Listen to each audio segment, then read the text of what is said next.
July 19. యోహాను సువార్త 14వ అధ్యాయము 1 నుండి 6 వచనములు. లోకంలో హృదయ కలవరం సాధారణమైన విషయం. దాని నుండి ఏ శ్రేణివారు, తరగతివారు, స్థితివారు మినహాయింపు కాదు.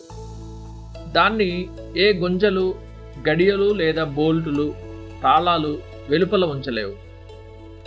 అంతర్గత కారణాల వలన కొంత మేరకు, మనస్సు నుండి కొంత మేరకు, మనం ప్రేమించే దాన్ని బట్టి కొంత మేరకు, మనం భయపడే దాన్ని బట్టి కొంత మేరకు జీవిత ప్రయాణం పూర్తిగా కలవరంతో నిండి ఉంది.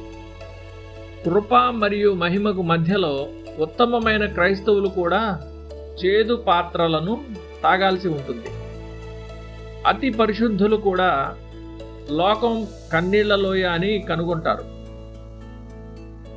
కలవరపడిన హృదయానికి యేసు ప్రభువునందల విశ్వాసం మాత్రమే నిశ్చయమైన ఔషధం. మరింత బాగా నమ్మడం, మరింత పూర్తిగా అనుకోవడం. ఇది మన ప్రభువు తన శిష్యులందరూ గమనించాలని కోరుకున్న ఆజ్ఞల చిట్ట. ప్రభురాత్రి భోజన సమయంలో బల్ల చుట్టూ కూర్చున్న సభ్యుల చిన్న బృందం ఇదివరకే దీన్ని నమ్మారనడంలో సందేహం లేదు. క్రీస్తు కోసం సమస్తాన్ని సమర్పించి వారు తమ విశ్వాస వాస్తవికతను నిరూపించుకున్నారు. అయినా ఇక్కడ ప్రభువు వారితో ఏం చెప్పాడు? ఆయన మరోసారి పాత పాఠాన్నే నొక్కి వక్కాణించాడు. అది వారు మొదట ఆరంభించిన పాఠమే. నమ్ము, బాగా నమ్ము, నన్ను నమ్ము. యెషయా 26:3. విశ్వాసంలో స్థాయిలు ఉన్నాయని, బలహీనమైన బలవంతులైన విశ్వాసులకు మధ్య విశాలమైన వ్యత్యాసం ఉందని మనం ఎన్నడూ మరిచిపోవద్దు.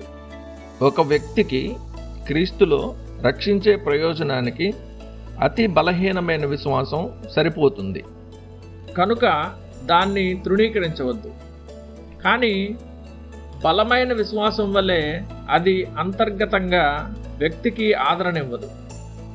గ్రహింపులో సందిగ్ధత మరియు గుడ్డితనం బలహీనమైన విశ్వాసుల లోపం.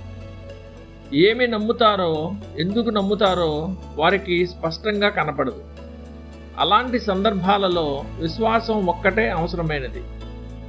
నీళ్ల మీద నడిచిన పేతురు వలె వారు మరింత నిలకడగా యేసును చూస్తూ మరింత తక్కువగా గాలిని, తరంగాలను చూడాలి. ధ్యానం కోసం మన మనస్సు దేవుని మీద కేంద్రీకృతమైనప్పుడు మన హృదయం సమాధానంతో ఉండగలదు. యెషయా 26:3.